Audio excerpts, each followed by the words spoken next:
Hello, this is Mike Swanson. I want to talk with you today about a story I read back in February. And I read it in this newspaper, the Smoky Mountain News. It's a publication serving Maggie Valley, the Cherokee area. And I was in Cherokee, North Carolina. And when I go there, I drive through Maggie Valley. So I see it's a sleepy town.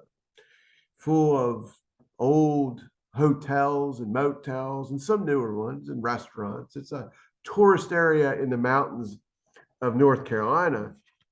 And I was so kind of like taken aback when I read the story here that I took an issue of this paper home and I just rediscovered it as I was cleaning things out. And it's about a death that occurred at a sleepy hotel called um,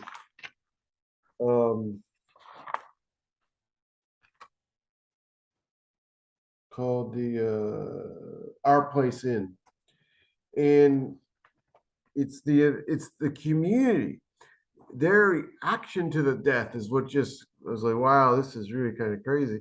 So the place was owned by two young people, and one of them was found dead by her husband. The circumstances of the death are not completely clear, but it sounds like suicide. It sounds like the person took their life. That seems to be, it's what the police suggested had happened without coming out and saying it. They made it quite clear they didn't think a murder was involved. And the husband said that the girl had demons and you know, that referred to that on Facebook, some sort of mental illness, apparently. But people in the community celebrated the death on Facebook. To quote, someone said, God handled it. Another person said that she earned it. I was like, wow. So why were some people reacting to that way? Well, if you want to read the story, I'm going to link to it in the video. I found it on the internet. But the story is that the husband was staying, didn't own, before he owned the inn, he was staying there and it caught on fire and it burned him. And it was called the Apple Cover Inn. And he went to court and there was a judgment against the previous owners of the inn for $1.5 million. And the way the judgment was settled was that the property was turned over to him. And his name is Cody Curran. And this would happen in 2016. And they opened the hotel back up. And him and Kitty, his wife, they then moved in. They rebranded it Our Place Inn.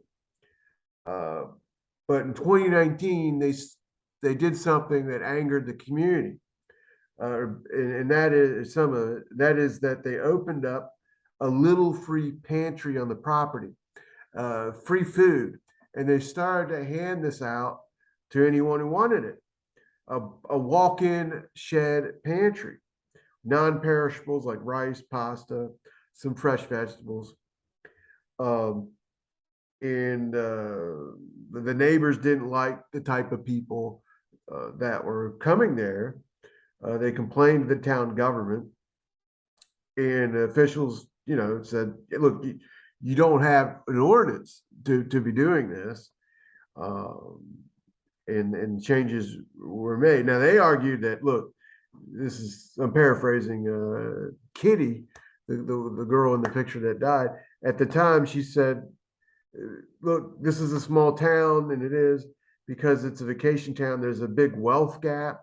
We have people that have second vacation homes here, but we also have people that don't have a home but live here full time. And they're, I guess helping these types of people out. Well, so this set up some divisions over these two people, this couple. And then 2020 came, right? And here we are 2 years later, and it's like we are in a different time.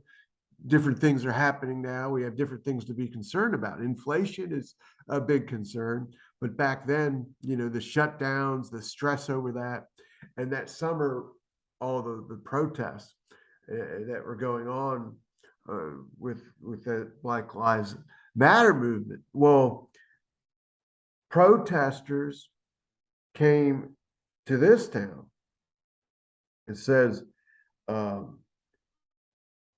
30 people showed up in support of the Black Lives Matters protesters, and they were using our place in as essentially a base, and this couple was supporting him.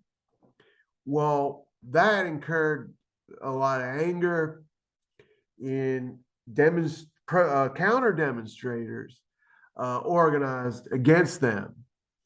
And it says here that there are hundreds of counter demonstrators, and they lined up along the road as the other people were marching, spitting on them, it says, threatening them. So of course, many had the Trump 2020 signs. Whether that's a reflection of Trump's views or not, I'm not going to get into Trump.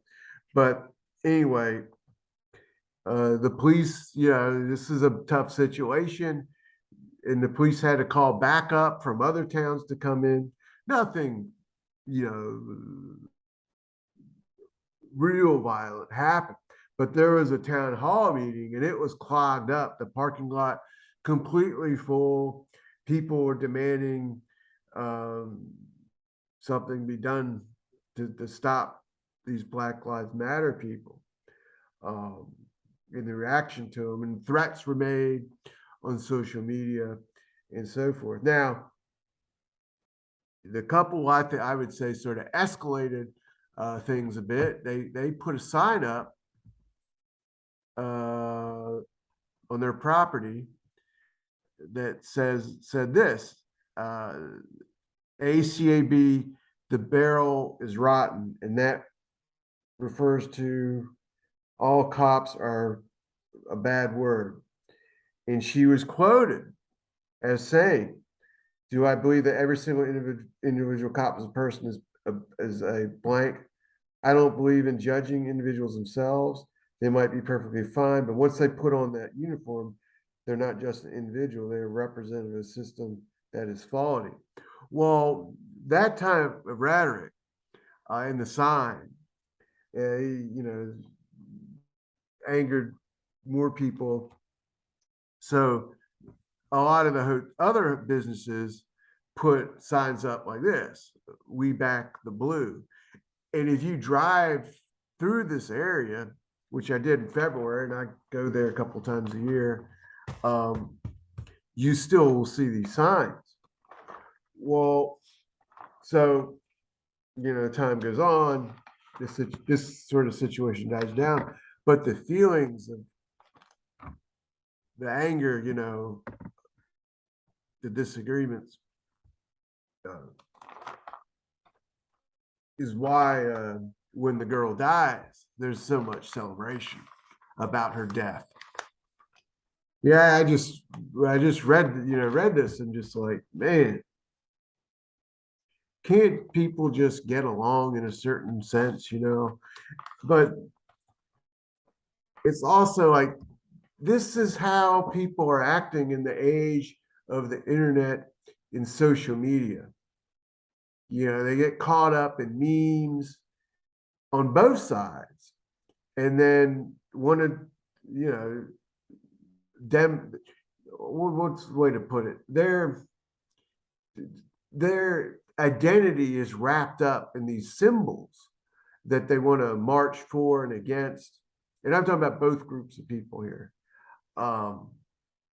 Instead of really trying to do something productive, they wrap themselves up in these identities, and identify themselves with movements or leaders, and then look for the people that they see as their opponents and then treat them as their enemies and so forth, when I think it's more enjoyable in life to talk one-on-one with people and think about ways to do things productive instead of just get wrapped up in all this sort of stuff. But the internet, I believe, has kind of programmed people to do this more and more and more. You know, they are becoming more like or have the at times, not everybody, but a good portion of the country is being becoming more and more like the way they act on the Facebooks and elsewhere. You know, the internet type of warriors. And this story is an example of that. So I just wanted to share it with you, and how at the time when I read it, I was like, whoa, and I took it to save the issue, and I'm going to toss it, the issue out, and linking to it here. But look, I talk about all sorts of things.